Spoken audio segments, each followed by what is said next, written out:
But what is it that you actually do? Hey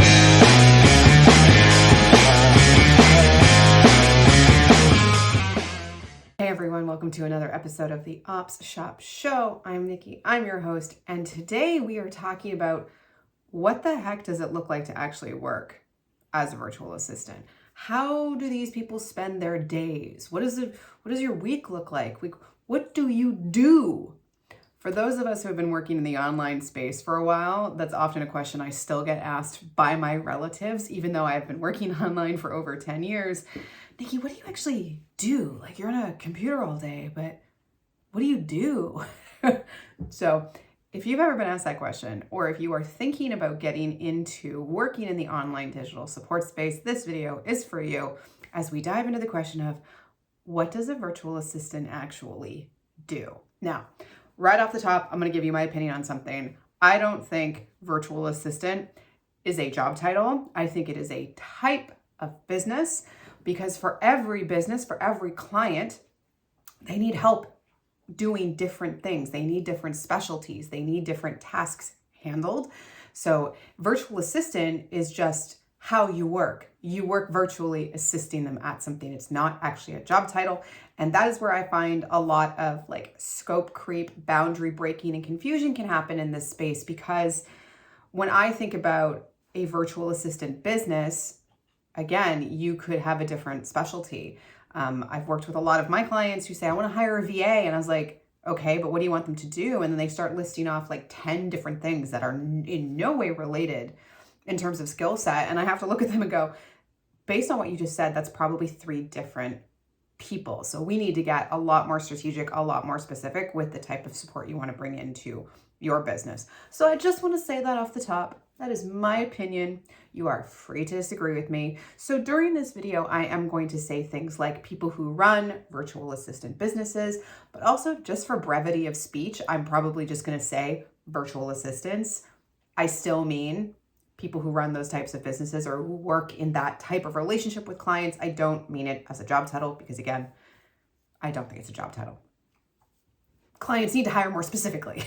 So thank you for coming to my soapbox. But let's get back to this original question of like, what does an average week or a day look like for someone working in this space? Well, like with many things in this world, it depends. It depends on what type of virtual assistant business they run.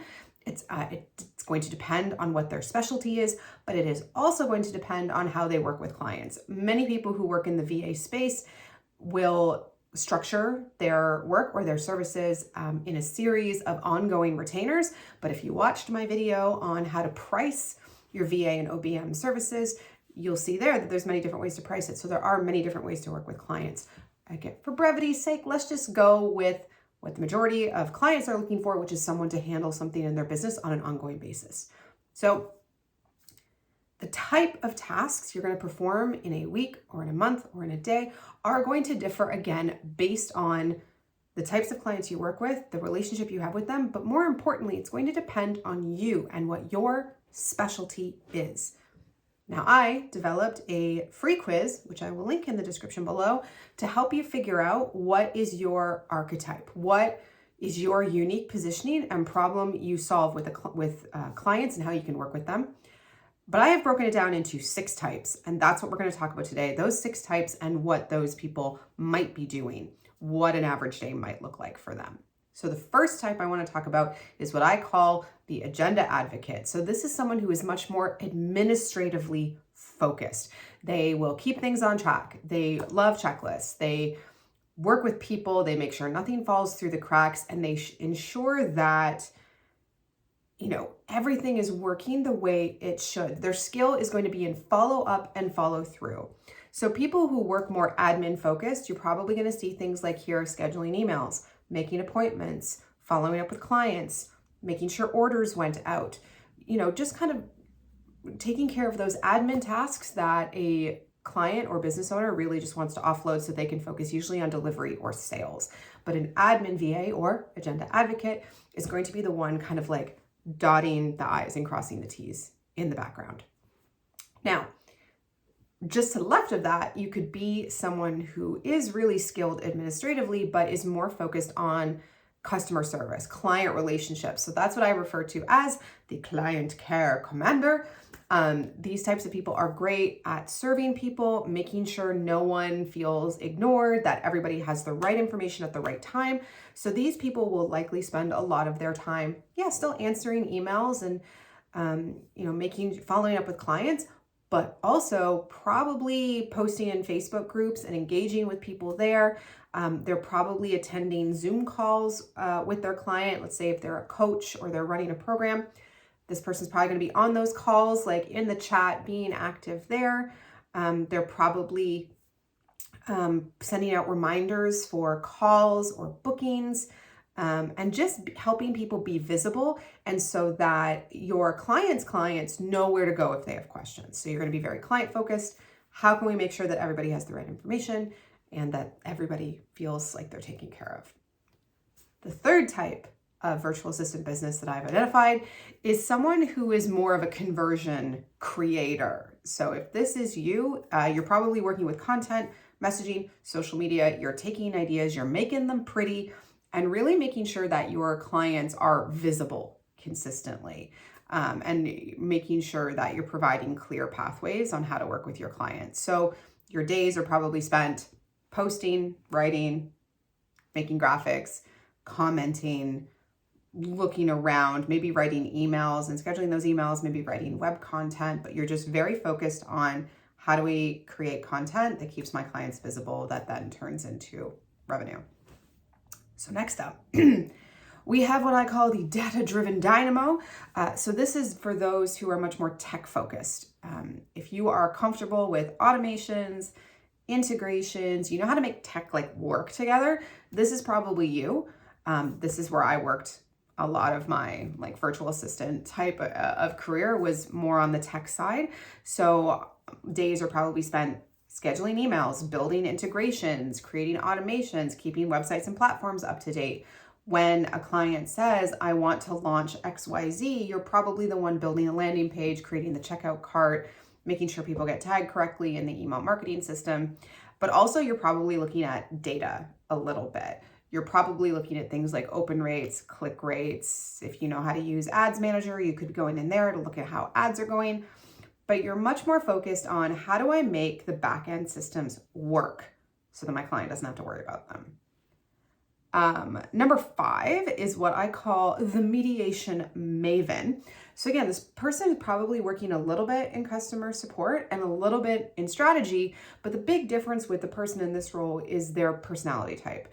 You're probably very calming, you're helpful, your focus is really on caretaking, but also making people feel seen and heard and safe.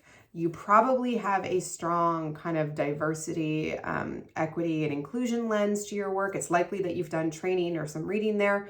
So as you spend your days managing projects and being present with your client and their clients, you always have this big picture of how do we help people get along? How do we create spaces for conversation? And how do we make sure that, yes, people have what they need and they get what they've paid for, but also how do we know that we're making the world and these spaces better than what they were when they came in?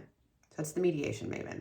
And our last type that I talk about is the strategic superstar. Again, this is probably where I spent most of my career, coming from operations and strategy, but the strategic superstar are masters of the long game. You can see and plan 20 steps ahead, and each of those steps have their own contingency plans, A through Z. And you're great at problem solving. This is where the title of OBM or online business manager usually comes in. Again, I strongly believe that OBM is a type of business. It's not a job title. It's not explicit enough for what the work actually can be. But if you are working in strategy, then you're likely working in some type of project management.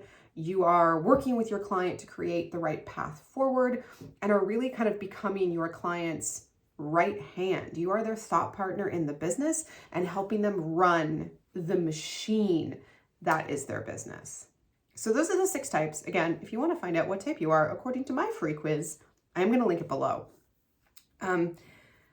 So when you talk about what is a typical day for a virtual assistant, I don't think there is a typical day because there are many different people who own virtual assistant businesses who have different skill sets. And what is the most important is identifying what your particular skill set is and how that translates to a client.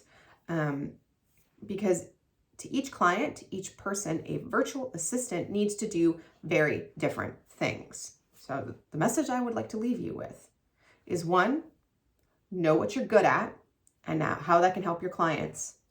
And second, work with your clients to establish very clear boundaries about what you will and will not do, because trying to be everything to everyone is not only unfair, it is exhausting.